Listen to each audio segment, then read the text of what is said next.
Okay, so picture this. It's 1868, and the Paraguayan army is in a desperate fight for its very survival. As they're retreating through the absolutely brutal Chaco region, they realize they're not just fighting one war, but two, at the exact same time. One against the brutal wilderness in front of them, and a whole other war against the terror coming from their own side. And that really gets to the core question we're going to dig into here. What happens when the unforgiving, hostile landscape is actually matched by the paranoia of your own commander? It's a wild question that sits right at the heart of this incredible story. So here's how we're going to break this down. First, we'll dive into the insane physical challenge of this retreat, what we're calling a fortress of mud. Then, we'll look at the amazing ingenuity born from crisis, how they managed to keep going. And finally, we'll get to the really dark part of the story, the paranoia of command. All right, let's start with the first enemy. And, it wasn't another army. It was the land itself, the Chaco. This place was a natural prison, just a mess of deep swamps, thick forests, and rivers that were almost impossible to cross. I mean, to really get a sense of the struggle, just imagine, on any given day, these soldiers and their horses were slogging through mud that was 3 feet deep. Think about that. Carriages, supplies, everything would just sink and get stuck. Just moving a few yards was a back-breaking, soul-crushing effort. So how in the world do you cross a swamp like that? Well, the source material has this incredible analogy for their solution. It was like laying a carpet of sticks over a deep bowl of soup. That just perfectly captures how flimsy and dangerous every single step was. One wrong move and you're gone, sinking right into the muck. And the process itself was just a masterpiece of pure desperation. They'd lay these logs down in the water, pile firewood on top of that until it seemed high enough, and then they'd throw a layer of earth over the whole thing. But these so-called elastic bridges, man, they were treacherous. A horse's leg could snap right through, sending both the rider and the animals straight into the swamp. But, not all the water crossings were the same. For the swamps and bogs, they had those shaky bridges. But for crossing actual rivers with deep, fast-moving currents, they had to use a totally different playbook. People and supplies went in canoes, while the horses were just forced to swim alongside. And we're not talking about some little creek here. The Bermejo River, one of the main ones they had to cross, was a whopping 200 yards wide. That's like 2 football fields, and it had a really fast current. Just try to imagine guiding terrified, swimming horses across that kind of distance day after day.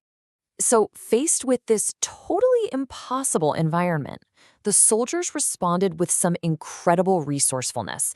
This wasn't just about being tough. It was about pure, brilliant ingenuity that was born from absolute crisis.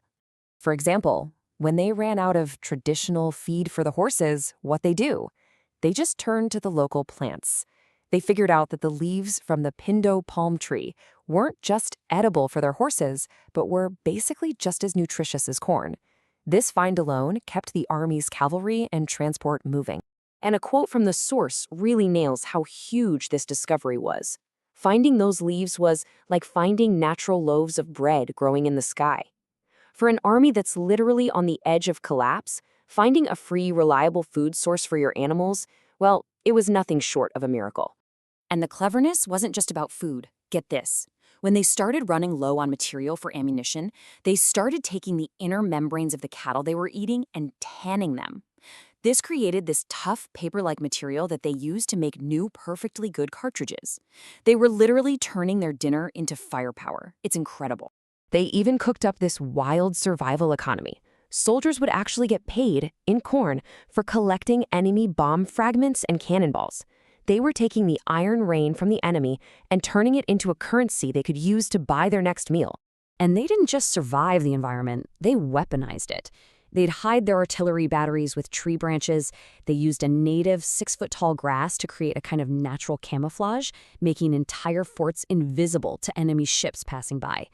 And in areas that were prone to flooding, they just built their defenses 3 feet off the ground to keep their cannons and powder dry. Just brilliant stuff. But while the army was so brilliantly fighting the Chaco, this other war was starting to creep in, a war they couldn't outsmart. This was the internal war, and it was being waged by their own commander, Marshal Lopez. His paranoia was closing in on them like the second jaw of a vice. It all kicked off with a supposed conspiracy against Lopez. Now, whether this was real or something he just imagined, well, it didn't really matter. It became the excuse for this horrific wave of purges and executions that targeted not just common soldiers, but the highest-ranking people in his own command. And just look at how close to home this hit. This wasn't some distant enemy. Lopez had his own brother, Benigno, secretly thrown in chains. He ordered one of his best generals, Purges, to be executed with bayonets. Another top general, Barrios, was arrested. The terror even reached his own sisters, who were locked up. Absolutely no one was safe. There's this one chilling story that just perfectly captures the fear.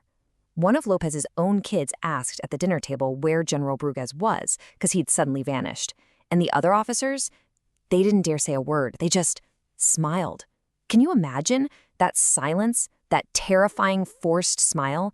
It tells you everything you need to know about the world they were living in. So you can really see how this army was trapped between two impossible wars. The external war against the mud and the swamps that demanded ingenuity and grit. But the internal war, the one against Lopez's paranoia, it demanded only two things: silence and terror. They were just being squeezed from both sides. And that really leaves us with a final question to chew on. An army can learn to fight a physical enemy, right? No matter how tough it is. But how do you fight a war against your own leader? Which force was ultimately more destructive here? The fortress of mud they could see and touch, or the invisible poison of fear that was corrupting them from the inside?